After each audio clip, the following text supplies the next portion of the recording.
Republican Representative Chad Christensen is not a new name or face to the 208. In the last year of his first term representing District 32, the lawmaker from Eastern Idaho has done and said some controversial things in and out of the State House, even making national news at times. Christensen openly and proudly states in his legislative bio he is a member of the far-right militia movement, the Oath Keepers, the anti-government extremist group with several members and leaders who were arrested in connection to the U.S. Capitol riot. Remember that? Christensen also proudly boasts his high Idaho Freedom Foundation index score. We did a whole story on that ranking a couple of weeks ago and its influence over what gets done at the State House. So we're talking about Christensen again, this time for a motion filed in Bonneville County this morning, naming the lawmaker, accusing him and others of defamation, civil conspiracy, fraud, and harassment. All right, Morgan Romero is here to talk about this a little bit. Morgan, the guy behind this lawsuit, Greg Graf, he's a political activist, right? Yeah. And so this goes back years, and as you said, and have made it clear when we talked about this, it's pretty messy. It is. It gets messy, and I should mention, it's important to note, what was filed today, this motion is the first step toward filing a lawsuit, so Graf and his attorney have to ask the court for permission because Christensen is suing Graf. That lawsuit, initiated last spring, is still pending.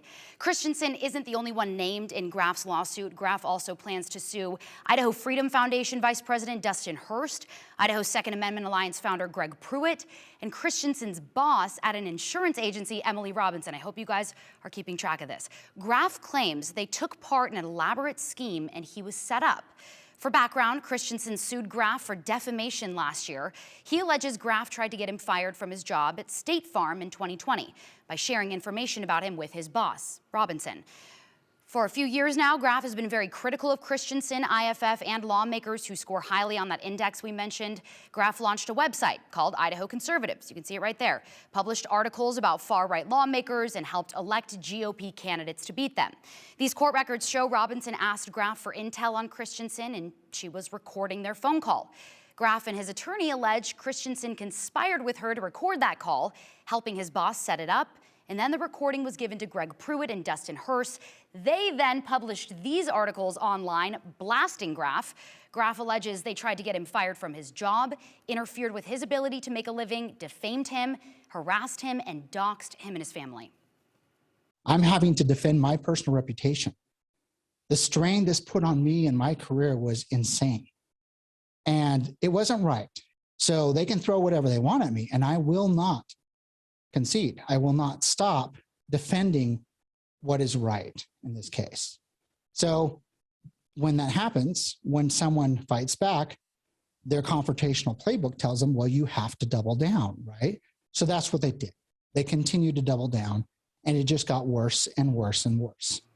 Big picture, Graf points to these tactics as a major reason why many elected officials in Idaho are stepping away from public office. We've been covering this for so long now. He and influential political leaders that Brian and myself have talked to say that's the goal. It's intentional so that these groups get who they want in office and who they can influence. Because that small group is very loud and obnoxious and harmful, people pay attention and they are afraid. So my goal in all this is help people to not be afraid of these confrontational tactics, because once you understand them, once you call out the abusive behavior and you expose it, they lose their power and their ability to intimidate. And that's my end goal. I want Idaho to be a wonderful place for all of us. And this horrible, nasty behavior, it needs to end. Yeah, that's the big effort there. I reached out to Pruitt, Hurst, and Christensen. Since the suit was just filed this morning, Pruitt says he wasn't served any papers, and his attorneys say they can't see any public documents.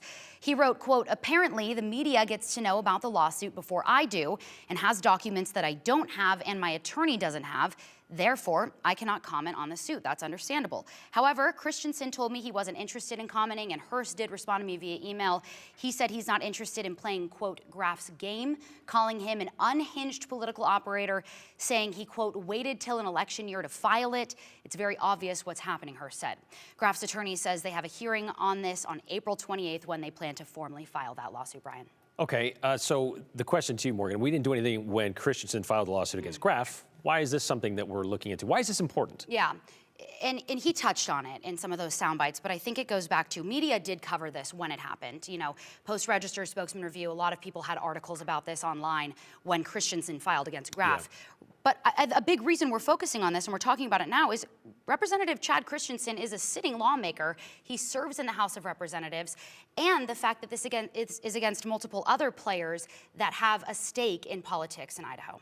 All right, we'll keep following, obviously, see what they have to say when they actually see these papers. All right, exactly. Thanks, Morgan. Yeah, you bet.